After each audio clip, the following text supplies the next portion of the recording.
empatía es darse cuenta de lo que sienten las personas, ponerse en su lugar y cultivar la relación con variedad de personas. Motivación usando nuestras preferencias más profundas para encaminar nuestros objetivos, tomar iniciativas, ser eficaces y perseverar a pesar de contratiempos y frustraciones. Habilidades sociales, emociones con buenas relaciones, interactuar fluidamente con habilidad para persuadir, dirigir, negociar y resolver conflictos, cooperar, trabajo en equipo. Todos tenemos dos mentes, una que piensa y otra que siente. La inteligencia emocional es la capacidad de controlar y regular los sentimientos propios y de los demás. Recuerda, usar la inteligencia emocional asegura un buen clima laboral.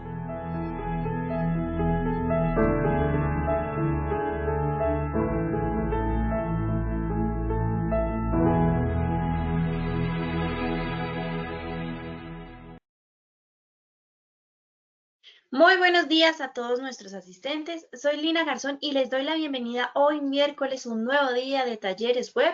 Iniciamos nuestro día con la Escuela de Enseñanza y Aprendizaje en Salud Psicosocial, Creciendo Juntos, sesión 13, Prevención de la Violencia en el Entorno Laboral. Nos acompaña nuestra experta Dayana Carolina Lago, psicóloga magíster en Gestión Humana y Desarrollo Organizacional, especialista en Seguridad y Salud en el Trabajo. Doctora Dayana, muy buenos días, bienvenida. Muy buenos días. Bueno, muchas gracias nuevamente por una invitación más a estar con ustedes, acompañándolos y trabajando estos temas tan importantes para la salud de nuestras organizaciones. Hoy vamos a estar tocando un tema que es importante para todos, no solamente desde el contenido legal que tiene, sino desde el impacto que tiene la violencia dentro del entorno laboral.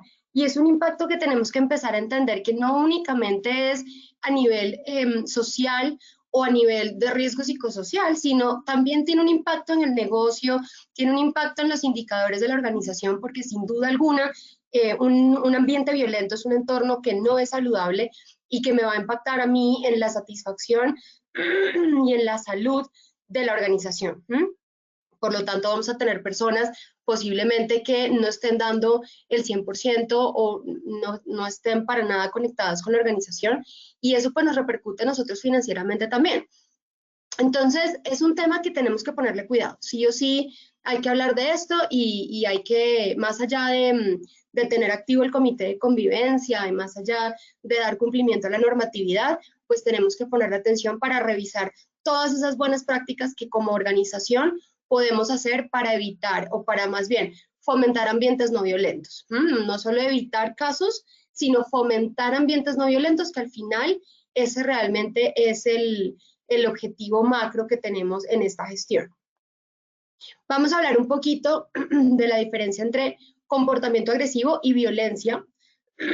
Quiero hacer claridad en esta parte porque no es lo mismo, no son sinónimos, y sí quiero que lo tengamos muy claro, porque pues de ahí partimos de ese concepto, se desligan todos los demás conceptos que están en la ley y que ya conocemos.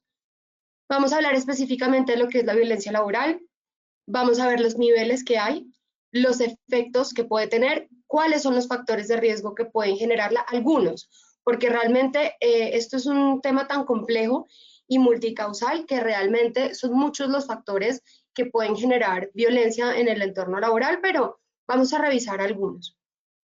¿Cómo detectarlo? ¿Cómo saber si yo estoy siendo víctima de actos violentos?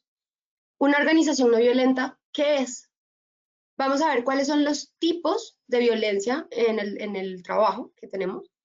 Vamos a hablar de un concepto que a mi modo de ver es maravilloso y es un concepto que se llama justicia organizacional.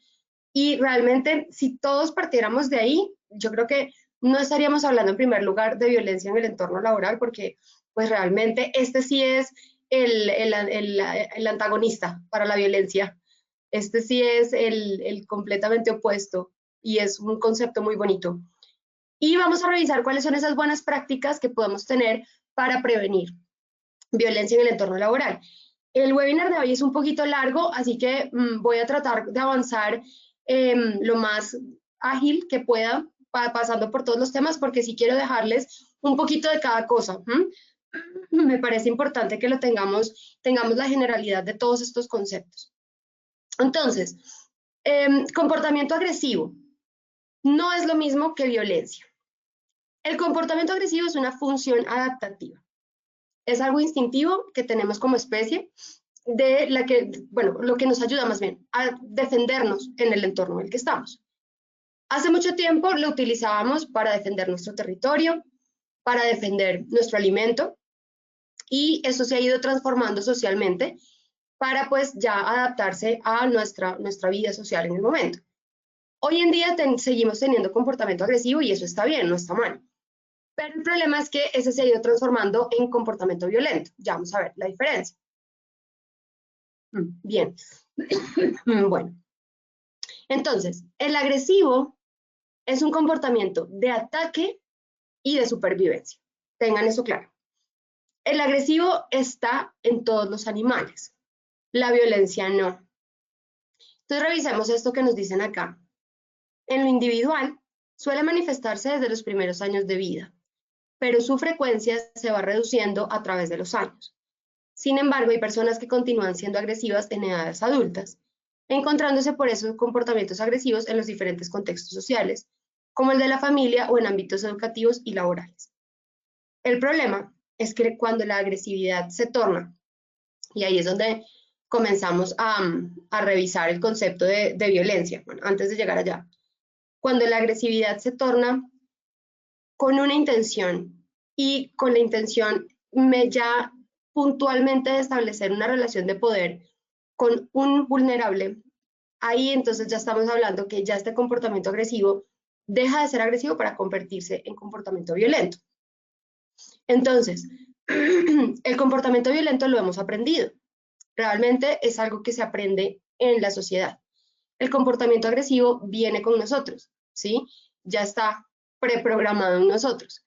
El comportamiento agresivo no está mal, es necesario, tenemos que utilizarlo para podernos defender. Y es un sentimiento de ataque que podemos llegar a tener en determinado momento cuando nos sentimos vulnerados o cuando nos sentimos en peligro, ¿sí? Defenderse es una acción agresiva. Entonces, aquel que ejerce un comportamiento violento sobre una persona vulnerable y esta persona vulnerable se defiende, la persona no está siendo violenta, está siendo agresiva. Quien está ejerciendo el acto violento es quien está ejerciendo el ataque por el cual hay una intención para dominar a esa persona que está siendo sometida en ese momento. Entonces, la violencia es un constructo más que todo social y la agresividad es un constructo, es un concepto instintivo que ya nosotros como animal, que somos los seres humanos, tenemos con nosotros. Hay condiciones que lo fomentan hoy en día en nuestro entorno. Lo primero es la agresión modelada y reforzada por miembros de la familia. Recuerden que la primera célula social en la que nosotros nos desarrollamos es la familia. Entonces, todo lo que pasa en la familia va a afectar a ese individuo.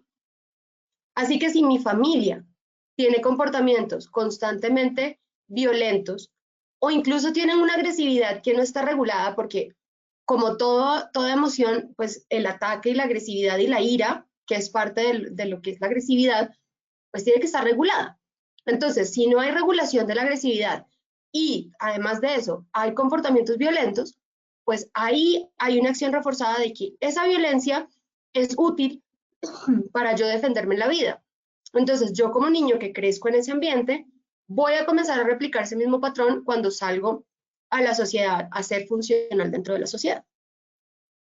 Luego tenemos el medio cultural en que viven las personas y con quienes se tiene contacto repetido. Entonces, el medio cultural es nuestro entorno. Si nuestro entorno es violento, ¿sí?, como solía suceder en los años de violencia en Colombia, si nuestra comunidad y nuestros amigos más cercanos tienden a tener comportamientos violentos, estamos ante un refuerzo social del comportamiento violento. Y además tenemos el modelamiento simbólico que proviene de los medios de comunicación. Entonces, si a este modelamiento simbólico, y por eso es que dicen que los niños no deben ver películas de violencia y de guerra, realmente a lo que va es a que no debemos, digamos, sacar de contexto esas películas que ven nuestros hijos o esos programas donde hay violencia. ¿Por qué? Porque ellos no van a entender qué es lo que está pasando y van a comenzar a asimilar ese contenido que es simbólico en televisión, lo van a asimilar a su vida. Entonces, va a empezar a estar en sus juegos, va a empezar a estar en la relación con sus amiguitos y se empiezan a dar las otras áreas de perpetuación. Pero lo que sí tenemos que tener en cuenta es que no lo podemos evitar porque está ahí disponible. Entonces, la idea no es aislar al niño de ese contexto o de esos programas o de ese simbolismo que se maneja en el mundo relativo a la violencia y a la agresividad, sino mantener estas otras dos células, o más bien dos condiciones bien fuertes, estables, sin contenido de violencia, sin agresividad, para que podamos enseñarle que ese contenido que se maneja en estos programas tiene una razón de ser, viene dado de un contexto, y tratar un poco pues de mitigar esa relación que se pueda empezar a dar con la agresividad y con la violencia desde tan chiquitos. Pero sí les digo esto porque he visto muchas veces que lo que se hace es reprimir, y realmente la represión nunca lleva a nada bueno, y no es tan funcional porque pues el mundo está bombardeado de contenido violento. Entonces lo que hay que hacer es explicar y es no sacar de contexto lo que se ve, explicar qué es lo que está pasando y por qué está sucediendo eso y por qué es diferente de donde él está y por qué eso está mal, para que entonces pueda haber una asimilación de ese contenido de una manera más saludable. Bueno, entonces este cuento que les estoy dando es para que entiendan que la agresión y la violencia son distintas y que la violencia, sobre todo la violencia, se ha ido manteniendo y se ha ido como incorporando a nuestra sociedad producto de todas estas relaciones que nosotros vamos desarrollando. Porque la agresividad puede que no necesariamente se dé en sentido social. Podemos ser agresivos ante un ataque de, no sé, un evento natural, un desastre natural, entonces nos volvemos como prevenidos y como el ataque. Pero la violencia sí es netamente una interacción social porque sí tiene que haber un otro. Entonces, estos elementos se los traigo para que veamos esa diferencia y podamos entender entonces que la agresión es natural, la violencia es construida socialmente y mantenida socialmente. La violencia es la que nos genera a nosotros el problema. La agresión no regulada también, pero la violencia es donde realmente está lo que nosotros estamos hablando en términos de entorno laboral, porque es la que tiene la intención de causar daño y de aprovecharse de una vulnerabilidad de la otra persona. Entonces, violencia y agresión, ya, listo, conceptos diferentes. Entonces, hay tres tipos de violencia. Violencia de tipo 1, que son los actos violentos procedentes de personas que no están relacionadas con el propio trabajo. No tienen relación, pero están ahí en el entorno. Violencia tipo 2, actos violentos provenientes de los clientes a quienes se atiende o se presta el servicio. Y violencia tipo 3, actos violentos que provienen de compañeros o superiores del propio lugar de trabajo. Bien, entonces tenemos estos tres tipos de violencia. Es importante que consideremos que cualquier tipo de violencia en el entorno laboral, no importa si no la categorizamos o si no sabemos en cuál casilla entra, pero no la podemos mantener. Hay que identificarla y en esa medida decir, eso es un hecho violento y no lo podemos permitir.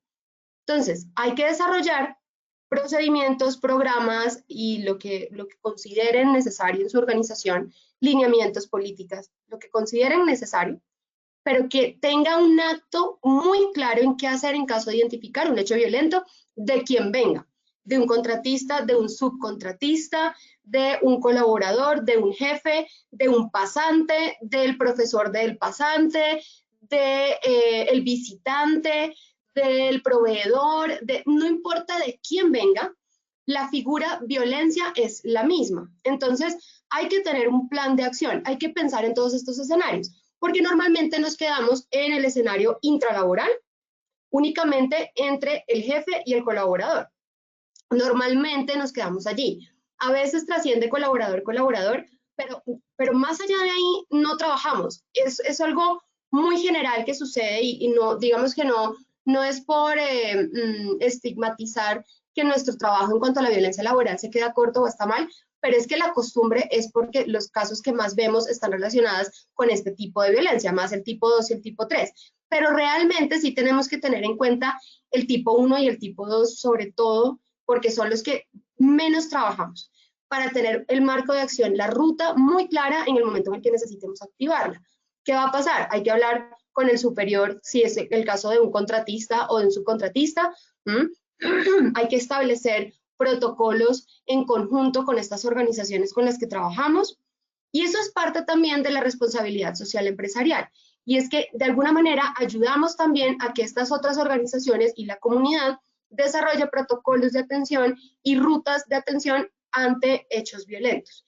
Entonces, si ustedes se dan cuenta, pues es un beneficio que nos trae a todos. Claro, es un trabajo duro porque pues va más allá de los muros de la organización y es difícil, pero realmente es el deber ser. Entonces, ¿qué es la violencia laboral? La violencia laboral hace referencia a las diferentes situaciones en las que los colaboradores de un centro de trabajo sufren abusos, amenazas o ataques en circunstancias relacionadas con su actividad laboral, que pueden poner en peligro su seguridad, bienestar o salud física o psicológica. Entonces, estamos hablando de abusos, amenazas, ataques en circunstancias relacionadas con la actividad laboral, porque si no, no estaríamos hablando de violencia laboral. Y entonces, además, estamos hablando que tiene una afectación directa sobre la salud y sobre la integridad de este ser humano. Tenemos tres tipos en la forma en la que se da, como veíamos, el tipo 1, tipo 2 y tipo 3. Dentro del trabajo tenemos en el tipo 3, tenemos horizontal, descendente y ascendente. El horizontal es el que se va a dar siempre entre compañeros de trabajo. El descendente es el que se da de jefe a colaborador. Y el ascendente es el que se da del colaborador al jefe, cosa que también sucede mucho y tal vez por el constructo social que hay alrededor de este concepto de autoridad, es muy difícil que el jefe pueda identificarlo y pueda notificarlo. A veces no lo hacen porque pues realmente hay otros temas sociales que están alrededor de esto y más bien tienden como a dejar un poquito el tema y a tratar de manejarlo por otras vías, pero no lo llaman por el nombre y no hacemos lo que deberíamos hacer respecto a. Entonces, es algo así como sucede con la violencia de género, cuando la violencia de género sucede hacia el hombre y no hacia la mujer. Entonces, por eso hay que hablar de esto, para que esto se normalice en la medida en que lo veamos como algo que puede suceder y que también veamos que si sucede, pues hay algo que hacer. Entonces, que tengamos ya un poco el concepto presente y cómo identificarlo para que esto no se vuelva un tabú o no se vuelva una razón de represión dentro de la cultura organizacional. Entonces, horizontal entre pares, descendente de jefe a colaborador y ascendente de colaborador a jefe. ¿Listo?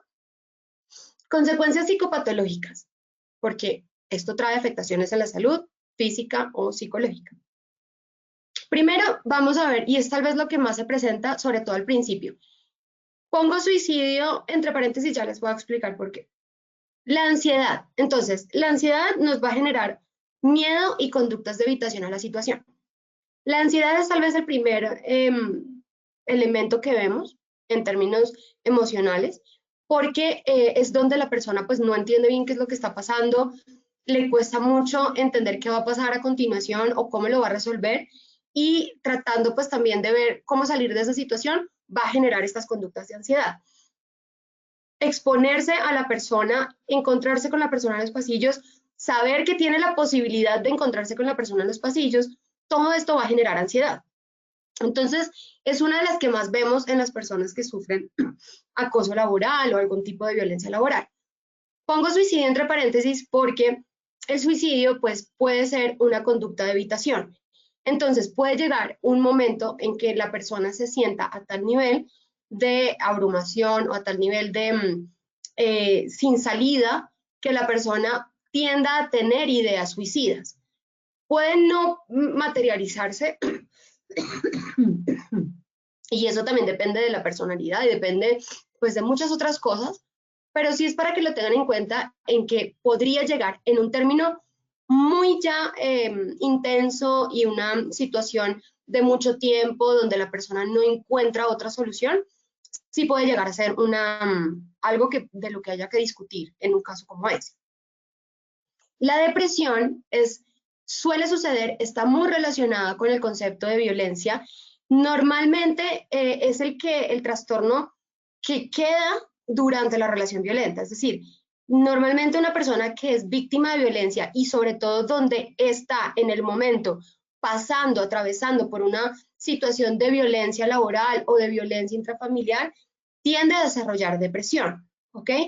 Entonces, ¿por qué? Porque hay un sometimiento. Entonces, cuando hay un sometimiento se pierde autoconfianza, se pierden todas estas características de la autoestima y del autoconcepto que hace que la persona sienta minusvalía y sienta toda esta serie de paradigmas que normalmente ya sabemos que existen en una persona que ha sido violentada. Entonces, la depresión, vamos a ver que también es común dentro de las consecuencias psicopatológicas, tanto la ansiedad, sobre todo la ansiedad en los primeros momentos, como la depresión cuando la persona ya está en una relación violenta desde hace ya un tiempito, siendo pues víctima de. Vamos a tener apatía también en algunas circunstancias, sobre todo apatía social, donde ya no nos interesa el compañero de al lado, donde estamos ya en un momento de tanta tensión emocional y psicológica que no somos capaces de conectarnos emocionalmente con otras personas que estén alrededor de nosotros, incluso personas que nos hacen bien. Vamos a tener reacciones de evasión, aislamiento, porque precisamente al no ser capaces de conectarnos empáticamente con otros y no de ir perdiendo poco a poco esa interacción, pues nos vamos aislando. También está que la persona que tiene el poder en la relación normalmente tiende a resaltar o reforzar ese poder. Entonces, ese poder también lo gana con esas otras personas del entorno.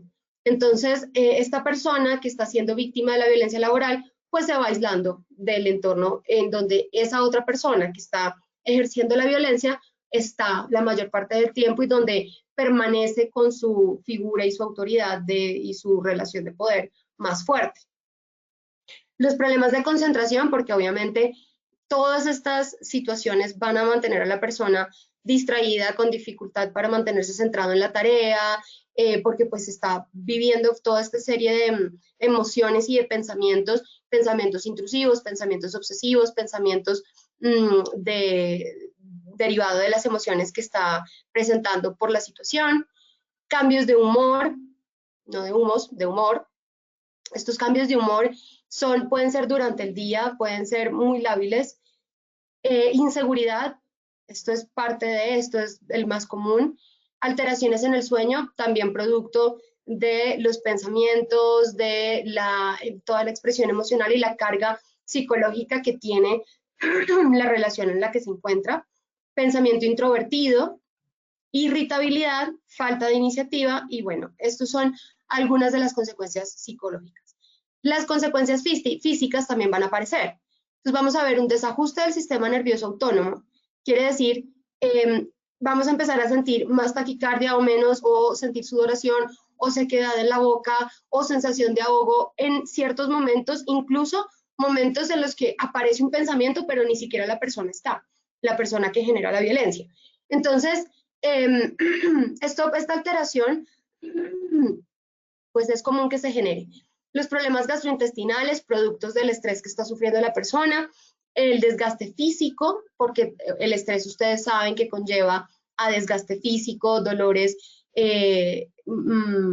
musculoesqueléticos, desórdenes musculoesqueléticos, agotamiento, precisamente también producto de estar batallando con esta situación y de la fatiga pues que genera la situación en sí misma. Entonces, ¿cómo identificar si soy víctima? Primero, hay actos de agresión física, psicológica y verbal. Agresión, ¿no? En ese momento. Pero que ya veamos que no, ya empiezan a tener una intención y ya empecemos a identificar que esta persona lo que quiere es, de alguna manera, mantener la autoridad que tiene. Por eso es que a veces es más fácil que pase del jefe a los colaboradores, porque ya el poder que da el cargo ayuda a mantener esa relación de sumisión que debe tener la relación violenta. Pero a veces esa relación de poder se da de otras maneras. Entonces, la relación de poder se puede dar por información que tiene el colaborador del jefe, se puede dar por el liderazgo que puede tener ese colaborador dentro del grupo, se puede dar por distintas razones, pero sin duda alguna siempre tiene que haber ya, cuando hablamos de violencia, una razón de fondo para imprimir esa intención de hacer daño a la otra persona o de someter a la otra persona. Entonces acá vemos que pasa de ser una agresión física, psicológica y verbal ya a un hecho violento en estas dimensiones.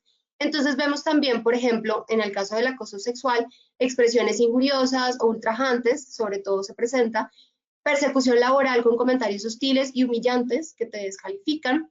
Vemos que se burlan de la apariencia física, entonces comienzan fíjense que la burla, todos estos sentimientos que va imprimiendo el acosador o la persona que está ejerciendo violencia, van llevando a la persona a sentirse menos y a sentirse fuera de lugar y a sentir que es la otra persona la que tiene poder, cosa que también suele pasar a veces en las relaciones de pareja sin darnos cuenta.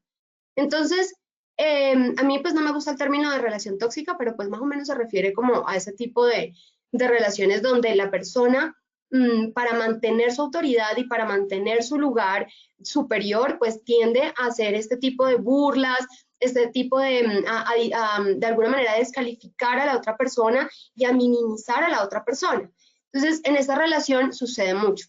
Inequidad laboral, entorpecimiento laboral, que sabemos que es uno de los tipos de violencia, amenazas constantes o injustificadas de despido, imposición de deberes que no corresponden a las obligaciones, trato notorio de discriminación y sentimiento de una situación de aislamiento, sometimiento, perdón, a una situación de aislamiento. Entonces, vemos que al final toda la agresión nos lleva a sentirnos completamente fuera de lugar nosotros, que de alguna manera también por eso aparece la culpa, porque sentimos que nosotros dimos pie a eso y que de alguna manera es nuestra responsabilidad lo que está pasando, perdemos el apoyo social, perdemos la fuerza, porque eso es parte de lo que el victimario busca también, y es que la persona pierda fuerza. Entonces, parte de la fuerza es el apoyo social y las conexiones. Entonces, llevarlo al aislamiento, pues es una de las mayores ganancias que puede tener ahí la persona que está ejerciendo violencia.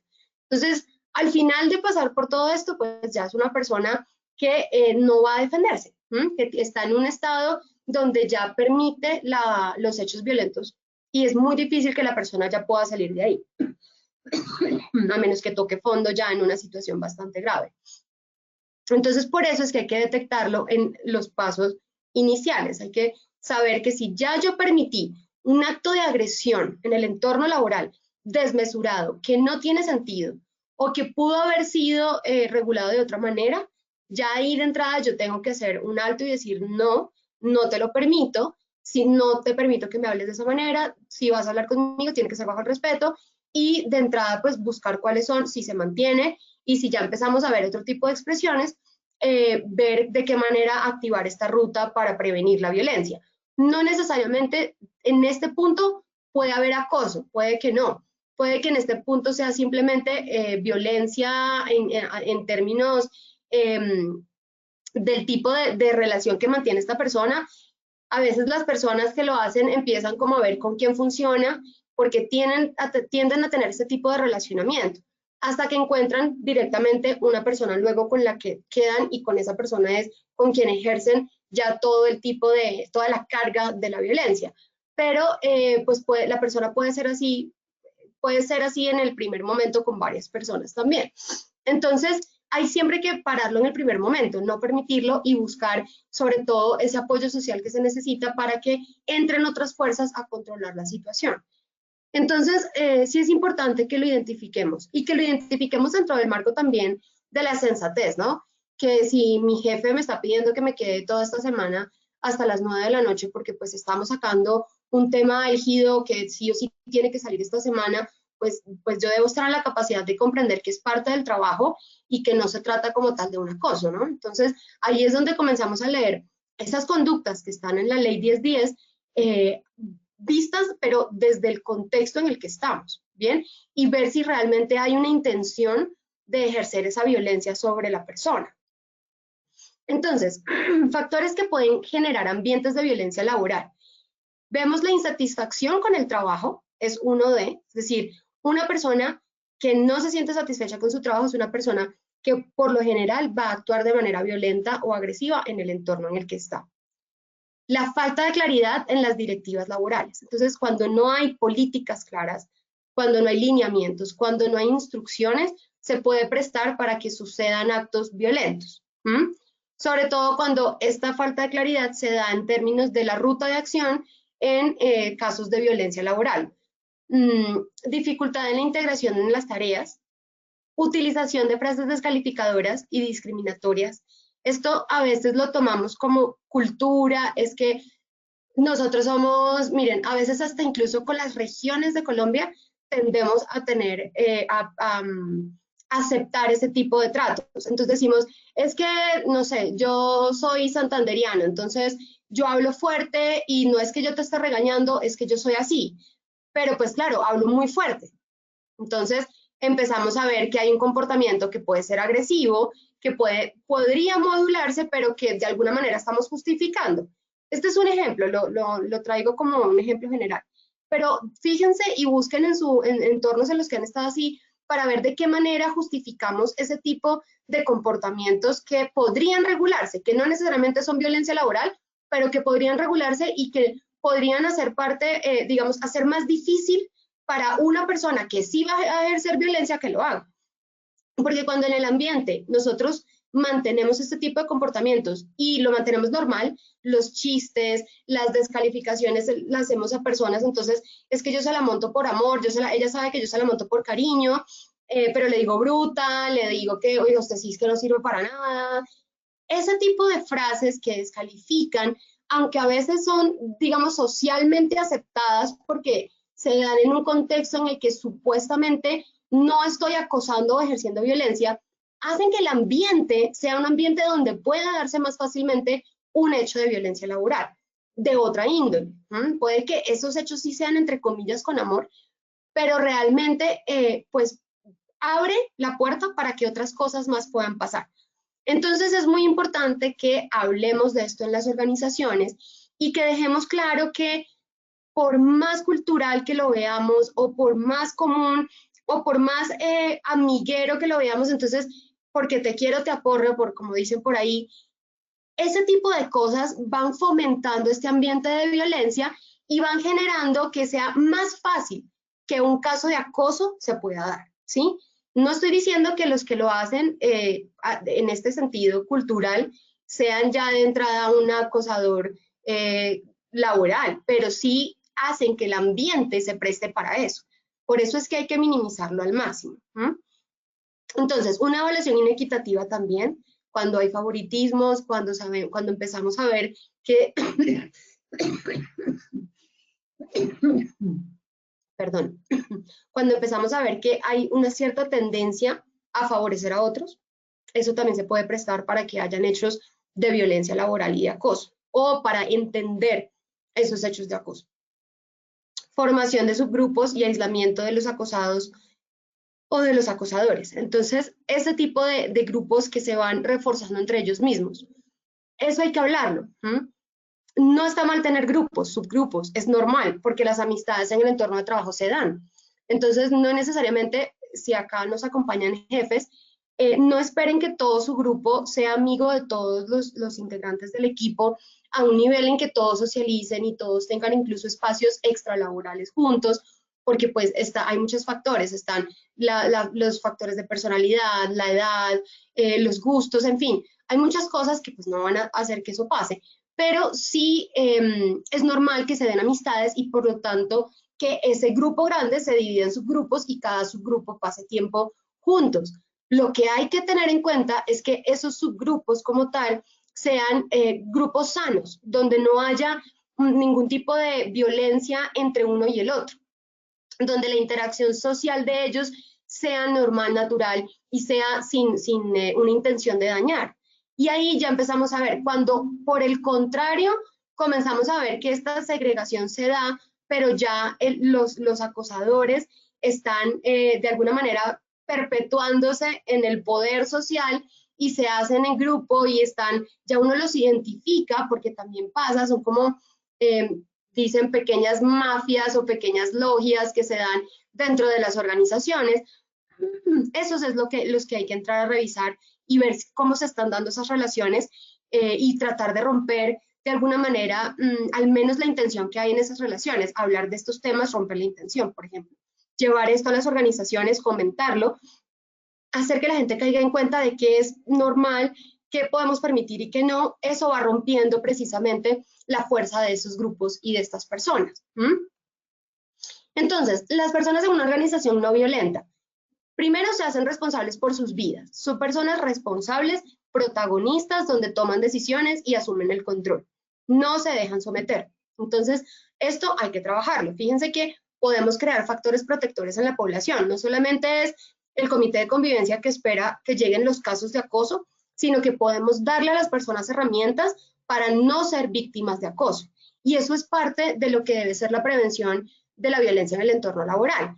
Es qué hago yo, además de tener mi comité, además de tener políticas, ¿qué hago yo para que esas políticas sean una realidad en la organización? ¿Cómo lo aterrizo? Entonces, una de las cosas que se puede hacer es hablar, capacitar, hacer esto un tema visible, no un tema tabú. A veces creemos que cuando hablamos de acoso en las organizaciones, estamos abriendo la puerta para que la gente traiga casos de acoso y entonces se nos incrementan los casos de acoso y entonces tenemos un poco de miedo de hablar de esto. Hay organizaciones donde dicen, ni se le ocurra decir que en esta organización hay acoso, porque mejor dicho. Y pues realmente en todas partes hay acoso, entonces sí tenemos que hablar de esto, hay que hablarlo y tiene que ser un tema que pierda el tabú que tenemos frente a él. No comprometen valores humanos para lograr éxitos materiales. Entonces, el éxito no viene por encima de los demás. Hablan con su verdad, con honestidad y humildad. Escuchan a otros con humildad. Es decir, son personas que son empáticas, son personas que realmente se conectan emocionalmente con las personas con las que están y ven a los otros como iguales, como personas que pueden aportar y darle valor, agregarle valor a sí mismo. No los ve como una persona menor que pueden someter, que no vale nada, que es lo que suele pasar con la víctima del acoso o de la violencia. Validan y valoran la existencia de estos otros seres vivos, respetan la integridad del otro porque pues lo valoran, resuelven desacuerdos atendiendo todas las preocupaciones. Entonces buscan realmente un ganar-ganar, hacen una negociación. Honran los compromisos impecablemente, promesa que se da, promesa que se cumple, y aceptan emociones y las expresan constructivamente. Ustedes pueden hacer esta lista de chequeo, por ejemplo, para trabajarla en una sensibilización dentro de la organización. Entonces, preguntar a las personas, piensen si usted es o no es, o si usted tiene estas competencias o estas habilidades y empezar a hacer como una lista de chequeo o trabajar esto como el perfil de la persona de la empresa tal. Entonces, no sé, si la empresa se llama Maderas de Occidente, entonces el perfil Maderas de Occidente es, entonces me hago responsable por mi vida, no comprometo los valores humanos. Entonces, para empezar a hablar, hay que hablar de esto, hay que hablar y mostrar la fotografía que queremos generar en la organización. Decirle a la gente cómo queremos que se comporten y quiénes queremos que sean, para que ellos puedan llegar a eso. No quedarnos en el no hagan, sino miren, hagan esto, sean esto, somos esto. Y de entrada decir, nuestra cultura es esto, somos hoy en día esto. Y eso va haciendo también que estos hechos de violencia pues vayan quedando, o se noten los que hay, o vayan quedando aislados y no se materialicen. Entonces, revisemos un poquito qué es el acoso laboral. Según la ley 1010, es toda conducta persistente, se mantiene repetidas veces, con una frecuencia importante, demostrable, porque hasta que no se demuestre es difícil poder decir si es acoso o no. De hecho, recuerden que el comité de convivencia no es quien dice si una conducta es acoso o no. El comité puede decir que se sospecha y seguirá las siguientes instancias, pero no es el comité el que dice si es o no es. Encaminada a infundir miedo, intimidación, terror y angustia. Entonces, infunde estos sentimientos, estas emociones, para poder perpetuar la relación de poder, para poder someter a esta persona. Causar perjuicio laboral, porque estamos hablando que es dentro del entorno laboral. Puede ser que esto se dé para evitar, no sé, el ascenso de esta persona, o que esta persona le vaya bien en el entorno laboral, o que se desarrolle profesionalmente por algún motivo.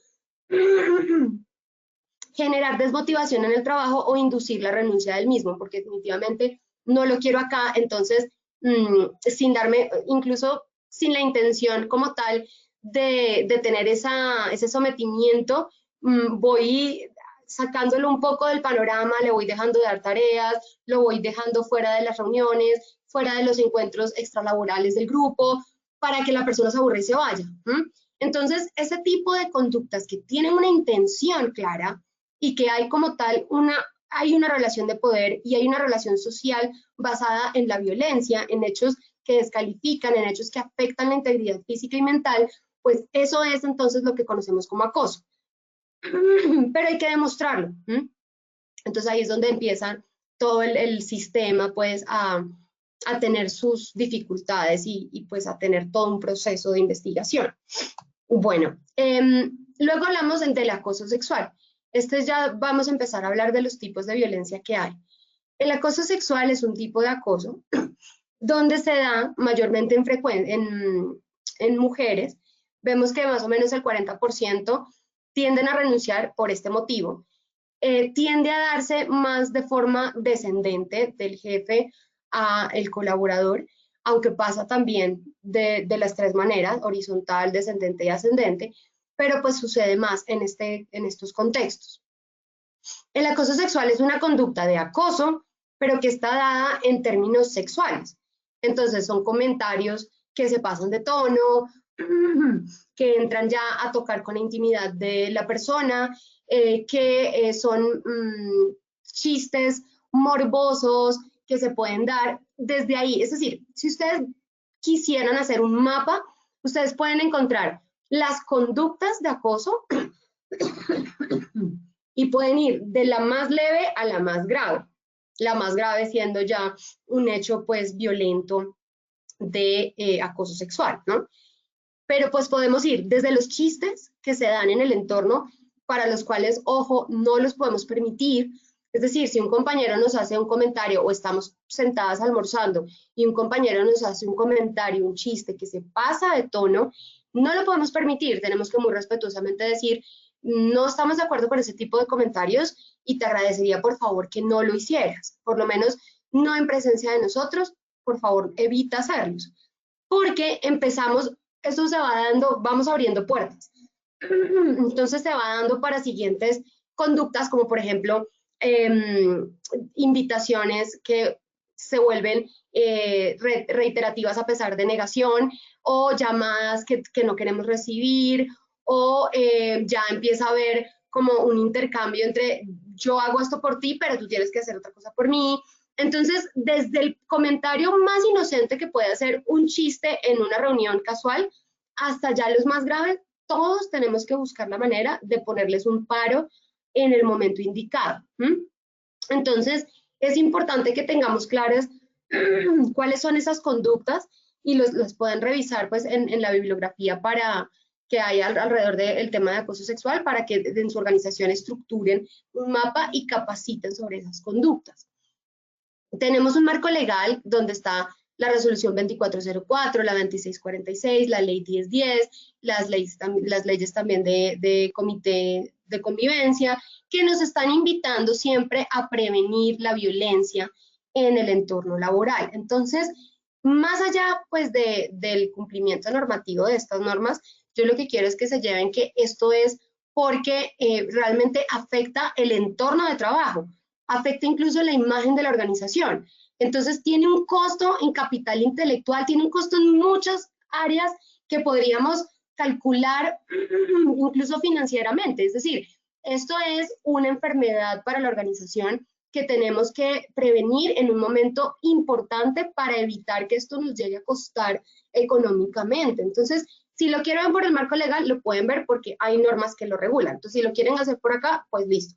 Pero si quieren ir más allá, pues hagan el análisis de lo que cuesta tener acoso dentro de la organización o violencia dentro de la organización, y también pueden verlo desde el lado de salud. Entonces, si ustedes por donde lo vean, van a ver que no conviene por nada del mundo. Entonces, es un tema que incluso hablamos poco y tratamos poco, y que cuando aparece tratamos como de callarlo un poco para que pues no se enteren, no se escuchen, no salga a la luz, los demás no se enteren, pero realmente deberíamos estar actuando completamente al contrario. Debería ser tan grave que debería ser un tema que hablemos de él y que saquemos a la luz y que estemos constantemente previniendo porque pues puede ser muy costoso. Discriminación laboral es todo trato diferenciado por razones de raza, género, origen familiar o nacional, credo religioso, preferencia política, es cualquier razón por la cual yo pueda hacer un trato diferenciado, pero no una diferencia positiva. Hay discriminación positiva. Yo discrimino a veces porque necesito discriminar para poder atender necesidades. Entonces, yo discrimino una población para yo poder decir la diferencio, más bien, diferencio a esas personas para yo poder decir a estas personas les tengo que dar tal cosa que necesitan, que no es lo mismo que necesita este otro grupo de personas que necesitan otra cosa. Entonces, yo hago diferenciación entre hombres y mujeres porque sé que las mujeres tienen unas necesidades y los hombres otras. Y habrán unos programas y unas actividades y unos beneficios para las mujeres y otros para los hombres. Entonces, esa diferenciación es sana, pero cuando hablamos ya de una discriminación laboral, estamos hablando de una discriminación negativa. Entonces, eso es lo que no puede pasar. Restar igualdad por una caracterización física, quitar posibilidades de ascender, discriminar, burlarnos de, todo este tipo de situaciones hacen que estemos ante una discriminación laboral. Inequidad laboral, asignación de funciones a menosprecio del servidor. Ejemplos de conducta de discriminación de género.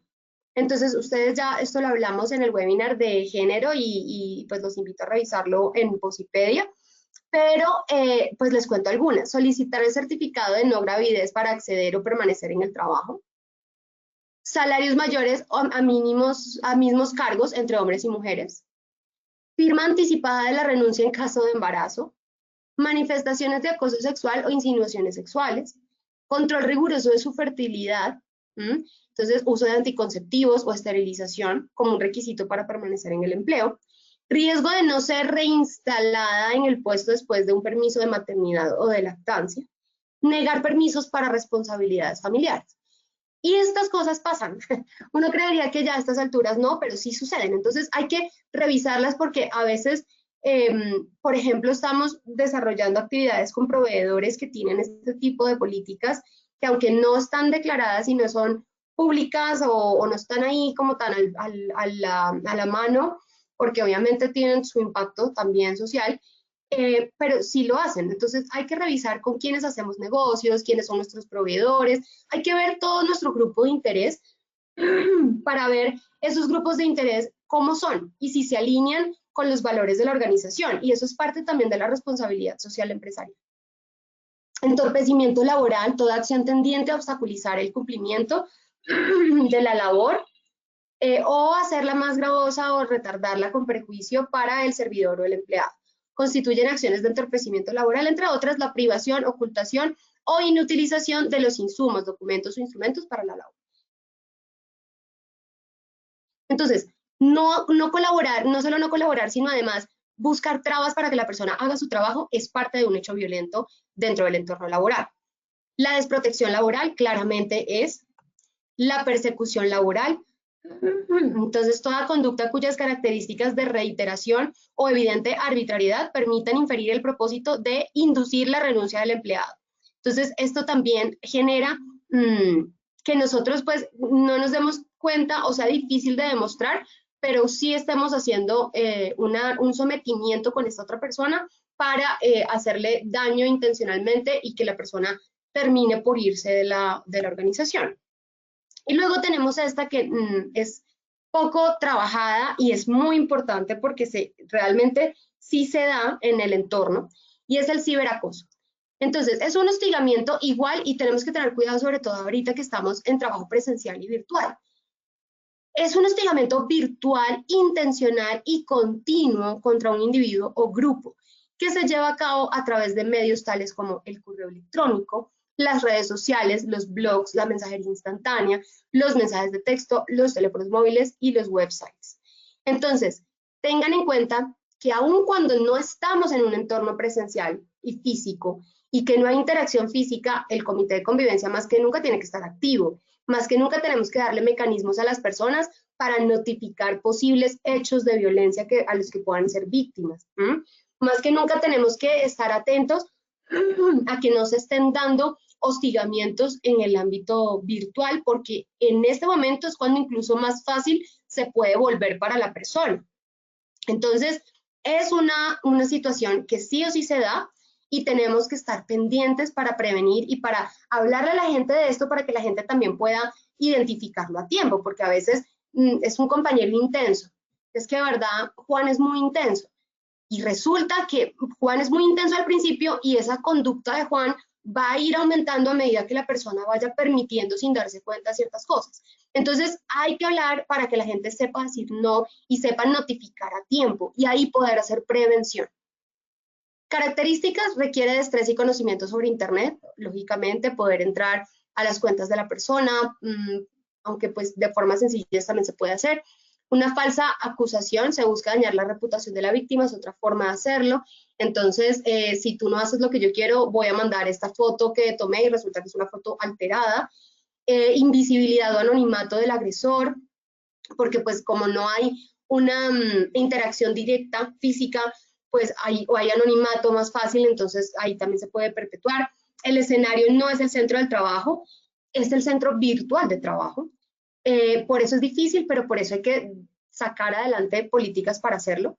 Se sustituye el plano físico por el tecnológico y la detección se hace más compleja, y hay una falsa victimización, donde el ciberacosador puede alegar que la víctima le está acosando a él, diciendo cosas que no son de él y bueno, con todo este tipo de defensas que normalmente suele haber. Bueno, entonces, ya para ir cerrando, les quiero hablar de justicia organizacional, la que se define como aquellas percepciones que tienen los empleados sobre lo que es justo en el entorno organizacional. Cuando hay una percepción de justicia, hay satisfacción, hay confianza, y esto hace que haya más credibilidad en la organización y que haya salud psicosocial dentro del entorno de trabajo. Es un concepto donde realmente estamos promoviendo dentro de los equipos de trabajo equidad, y por lo tanto va más allá de lo ético, sino que realmente distribuye equitativamente las relaciones y las oportunidades. Las percepciones de justicia son cogniciones que activan ciertas actitudes en las personas, donde estas actitudes sientan la pauta sobre cómo será la conducta de las personas. Entonces, estas percepciones se vuelven conducta. Por lo tanto, una empresa que trabaja justicia organizacional es una empresa que gana conductas justas en las personas. ¿Listo? Listo, muy bien. Entonces, justicia distributiva es en relación a cómo se distribuyen las competencias, los beneficios. Justicia procedimental en referencia a los procesos que tenemos, qué tan justos son, la distribución de los procesos. Justicia interpersonal se refiere a la percepción de respeto y dignidad con la que se es tratado por parte de un superior. Y justicia informacional se refiere a la adecuación y la veracidad de las explicaciones dadas, ¿sí? Entonces, ¿qué tanta justicia tenemos nosotros? Ya nos queda como organización revisarlas. Buenas prácticas ya para cerrar. Cumplimiento de la normatividad en materia de conformación y funcionamiento. Entonces, todo lo que tenga que ver con comité de convivencia, que realmente se esté cumpliendo, que se documente, que tenga un rol preventivo, que vaya un paso más allá y que trate de mantener relaciones sanas dentro del entorno de trabajo, que fomente la resolución sana de conflictos. Mejorar el mecanismo de comunicación para que las personas, sobre todo en esta época donde la virtualidad es la principal herramienta de interacción social, que las personas sepan cómo notificar, a quién hablarle, cómo hacer para que esto se dé. Ojo con los espacios de negociación. Debe haber espacios de negociación para sentar compromisos entre las partes y tratar de resolver el conflicto. Esos espacios de negociación tienen que hacerse no necesariamente presenciales, si no se puede, pero sí virtuales y sí tienen que estar igual ambas partes, tiene que ser un espacio neutro, un espacio con tiempo, un espacio donde se pueda realmente interactuar para negociar y que ambas partes queden, asuman realmente los compromisos a los que se están comprometiendo para resolver el conflicto. Entonces, traten de ver de qué manera cumplen lo mejor posible con el comité. Sé que a veces no hay tiempo, sé que es difícil, sé que para los miembros del comité es muy complejo atender todo el movimiento laboral que hay ahorita y además cumplir con esas funciones, pero realmente es necesario. Y el día de mañana que no se haga y que pues eso se nos puede devolver de una forma no tan buena, entonces hagámoslo bien. Hagámoslo no solo bien, sino lo mejor posible. Establecer una política de sana convivencia sirve que la gente tenga claro cómo esperamos que se comporten, las pautas de comportamiento. Desarrollar actividades de promoción de esas relaciones sanas que queremos que tengan. Entonces, videos, charlas, conversatorios, capacitaciones, en fin, todos los recursos que podamos utilizar para promover cómo son las sanas relaciones interpersonales. Cumplir con el manual de convivencia, atender el problema de forma inmediata, tratar de no darle largas al problema, generar recomendaciones y acuerdos para resolver el conflicto, averiguar si se está extendiendo a otros colaboradores, si es un tema de grupo o es un tema entre estas dos personas nada más. Crear y proveer un espacio de escucha, cuidar y apoyar a los colaboradores afectados, si es necesario, reubiquemos a la persona si de verdad debemos hacerlo para salvaguardar la integridad de la persona. Encargar a los directivos de todos los niveles en esta responsabilidad. Esta responsabilidad es de toda la organización. Por eso hay que hablar del tema y hay que capacitarnos todos para prevenir entre todos estos hechos de violencia. Y finalmente, tengan en cuenta que hay que fortalecer la cultura de sana convivencia. Entonces, todas las actividades de bienestar y calidad de vida laboral que ustedes hagan, las deben hacer pensando en cómo hacer énfasis en la cultura de sana convivencia. ¿Ok? Entonces, implementar prácticas orientadas a la generación de espacios de integración, donde hablemos de justicia organizacional, de equidad, donde hablemos de respeto, donde hablemos de estos temas, todo lo que permita a la organización de espacios para poder hablar de lo que es la sana convivencia. Generar actividades que acerquen a los miembros del comité a la población. Realizar actividades dirigidas al apoyo de compañeros y de la comunidad en que se fomente la emisión de conductas altruistas. La cooperación y el altruismo ayudan mucho a generar esta cultura y a generar respeto y a generar relaciones sanas. Entonces, hagamos, aparte que también nos motiva a tener responsabilidad por la comunidad, ¿no? Entonces, nos beneficiamos en muchos sentidos en la organización. Realizar actividades dirigidas al apoyo de compañeros y de la comunidad en conductas para crear espacios de diálogos, tipo conversatorios o talleres orientados a identificar aspectos por mejorar en la convivencia laboral. Estos espacios nos van a ayudar a hablar del tema y a poderlo prevenir. Preparación individual. Entonces, en caso de que la persona identifique razones para hacer la negociación consciente, cuáles son esas razones para yo poder llegar a un acuerdo con la otra persona, porque pues tengamos en cuenta que cuando hay una relación de poder es difícil llegar a acuerdos, pero cuando se trata de conflictos se puede lograr. Tener una mejor alternativa, entonces ¿Cuál es mi ganar-ganar? ¿Qué estoy dispuesto a perder para poder ganar aquí los dos en esta relación? Eso ayuda a que la negociación no sea solo yo importo y acá voy a salir de esto rápido y ya está, sino que sea una negociación consciente por el bien de la relación, del grupo y de las dos personas. Seleccionar las nuevas opciones, negociando y lograr un resultado consensuado. Por eso les digo que hay que permitir el espacio para hacer esto, que no por el hecho de no estar presenciales debemos omitirlo o hacerlo rápido por una llamada y ya está, no, sino hacerlo consciente, hacerlo bien. Y finalmente, para que nos despidamos, pues les dejo esta frase. La violencia laboral afecta a la dignidad de millones de personas en todo el mundo. Es una importante fuente de desigualdad, discriminación, estigmatización y conflicto en el trabajo. Al mismo tiempo, la violencia en el lugar de trabajo aparece como una amenaza grave y a veces letal contra la eficiencia y el éxito de las organizaciones. Como les digo, esto no es una enfermedad solamente para el colaborador que lo sufre, esto es una enfermedad para la organización. Esto nos puede acabar realmente, porque es costoso. Entonces tengamos en cuenta que hay que hablar de esto y hay que tener claro cuáles van a ser nuestras rutas de acción. Hagamos prevención, no nos quedemos en atender casos, no nos quedemos en si hay o no hay quejas, si no hay quejas no hago nada, hagamos prevención y ahí va a estar la diferencia. Como les dije, era un webinar un poquito largo, el tema es bastante larguito, pero quería darle como los elementos generales para que se los puedan llevar y comenzar a trabajar sobre este tema. Entonces, muchas gracias a todos y nos vemos entonces en una próxima ocasión. Feliz día para todos. Doctora Dayana, muchas gracias por este importante tema que nos has dado el día de hoy. Por supuesto, nos vemos mañana con un nuevo tema a las 7 de la mañana. A todos, muchas gracias por su participación. Los dejamos con el siguiente video.